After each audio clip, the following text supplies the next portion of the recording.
Bare feet dance. Bare feet that collect sand between their toes like peanut butter could venture to places far and unknown, but where would you go? Bare feet worn and calloused from years of tag and hide and go seek, scarred from glass on the bottom of the swimming pool. Bare feet are too cool for middle school me. Realize my pain and watch me bleed. Crimson kryptonite nearly brings death upon me. Bare feet carried me home. Bare feet held me. Bare feet prayed to a God they don't believe in. Bare feet saved me. Bare feet took the pill from my mouth. Bare feet knife from my wrist. Bare feet gun from my head. Bare feet promise they never leave again. Bare feet go everywhere with me. Decide it's cool to smoke weed. Buy the first pack of death wishes for me. Go to college. Bare feet bring you home. To my room, to my bed, to a mistake I regret not making. Bare feet can't stand still, frozen in immaturity, but always moving. When will you let your mind slow down? Bare feet promised they wouldn't leave. Bare feet promised they would stay. Bare feet promised they loved me. Bare feet promised they would miss me. Bare feet promised they would visit me, but bare feet leave. Bare feet failed their way home, called me their girl, kissed me in public, loved me. Always leave, have dreams, have to leave. Bare feet drink. Bare feet drink and tell me they never loved me. Bare feet drink and tell me he's talking to her again. Bare feet don't deserve loyalty. Bare feet didn't call when home visiting. Bare feet will never be forgiven for this, but bare feet are missed. Leave craters where carefree consumed me to be filled with art, weed, and writing. Betrayed my heart with a kiss. Always know what to say. Slither their way back into my everyday bite marks. Addicted to the venom you inject in my heart. Serenade me into warm breeze dreams. Bare feet love me. Bare feet kiss me. Bare feet protect me. Bare feet scare me. Bare feet let go of coming home. Bare feet make me a sinner. Bare feet treat me like a saint. Bare feet will love me forever, but bare feet will only ever leave again. Bare feet dance. Dance in the rain. Hate the rain.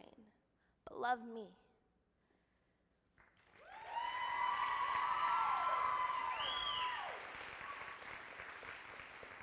One of my favorite authors, Wally Lamb, quoted Professor Gladys Swan in his book, All Fly Away, saying, "Write for yourself, and the audience that needs it will find it." This idea forced me into action. I write because I need to. I perform because I realize that I'm not the only one who needs to hear or say the things in my poems. I did not choose role model. In fact, I cringed at the idea of it, but spoken word chose for me. I found my voice where so many others have not, and I want to help others find their voice where they are afraid to look.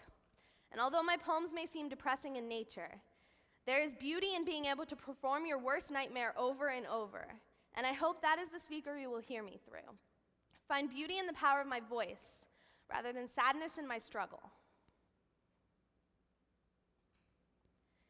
Have you ever been cut by a really sharp knife or a blade? Let it linger in your skin for a minute. Hold your breath so you can feel yourself leaving. For a moment, be satisfied. Probably not, but that's what this feels like. Stopping time for a moment to feel empty, and empty feels good. I'm sorry. This is the first time I just haven't been eating, but for a while, I used to get rid of everything I ate. I am not being watched like I was back then. When I want, I do. For that moment, when I can feel it being released, sometimes bleeding makes it easier to breathe. You aren't going to understand, and I really don't expect you to. Have you ever felt like you can feel every heartbeat? How would you describe it? I don't like that feeling because it makes being alive feel like an extreme effort, like every heartbeat is work. It's like time isn't in minutes and seconds, it's from one beat to the next and it's slow. I can feel my blood cells stealing oxygen from my lungs, and my lungs feel huge and heavy, but like balloons that could pop so easily. Then I feel my heart gets trapped inside my chest. I can feel blood pushing out my veins, pushing on my skin. Sometimes it just seems so fitting. I'm sorry. It's not fair that empty isn't enough for me, that even empty, I want to feel my blood leaving me. I'm sorry. Everything feels slow in me. I can hear the knives under my bed. I don't want this to be a part of me anymore. I don't want emptiness to be a need. I don't like this feeling crazy. I hate that no matter how good things are going, I can break so easily over nothing. It's almost like my lungs are rejecting air. I can't take deep breaths with my heart taking up so much of my chest. This is painful. I know how to make it stop, but I don't want to resort to that. I'm sorry. I'm trying.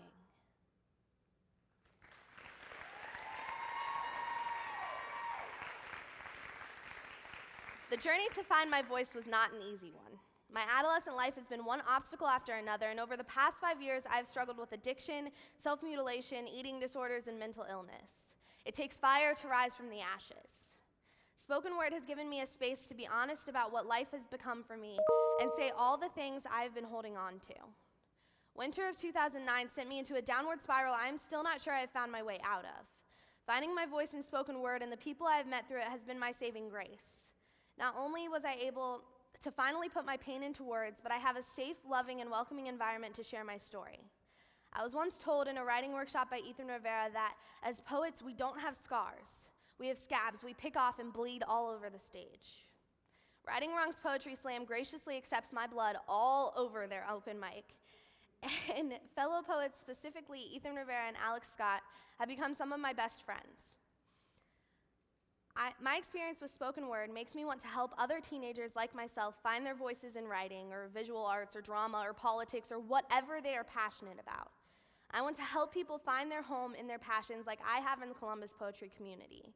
Being co-director of a children's worship arts program, I am working to create a place for kids to be open and passionate.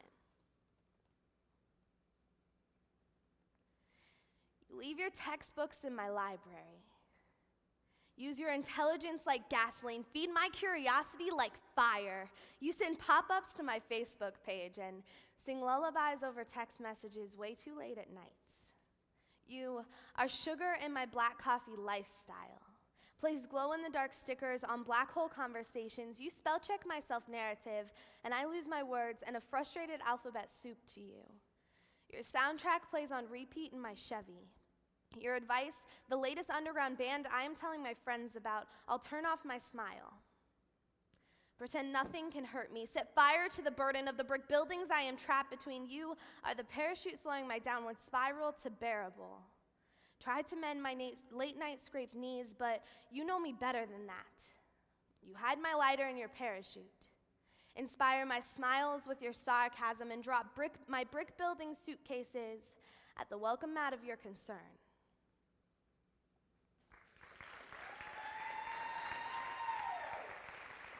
My Mosaic facilitators, Kim Letty and Steve Shapiro, have pushed me to question, inspired me to act, and encouraged me to continue when I have been unsure.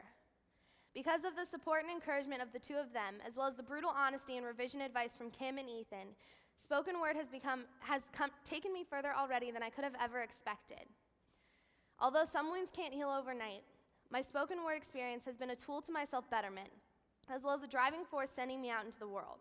From sharing poems about the hardest times in my life with classmates, to organizing an open mic fundraiser supporting the Sexual Assault Response Network of Central Ohio and Columbus AIDS Task Force, to performing a group piece on the final stage at the 2011 Individual World Poetry Slam, and to this TED Talk.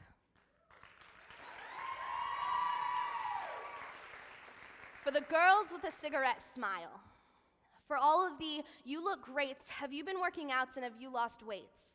For the snug size 9s turned into baggy size 4s, for addicted hand trimmers without an addiction, for burns on the roof of your mouth and the hint of yellow on your fingernails, for raccoon eyes after 9 hours of sleep, for waking up to hair on your pillowcase, for sunken in cheekbones, for never good enough, for sores in your throat, for lies on your lips, for need screaming through your stomach and you being able to ignore it, for the "I ate before I came's," "I'm really not hungry's," and "I have dinner waiting at home's."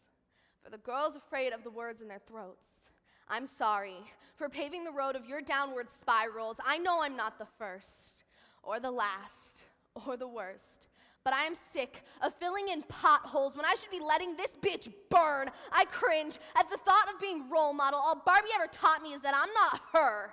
I don't want to be a moment of silence. I want to be an invitation to speak louder, a snowplow scraping ice off of your vocal cords. I don't want surviving this to be a justification of your mistakes. I want it to be a reason for you to stop.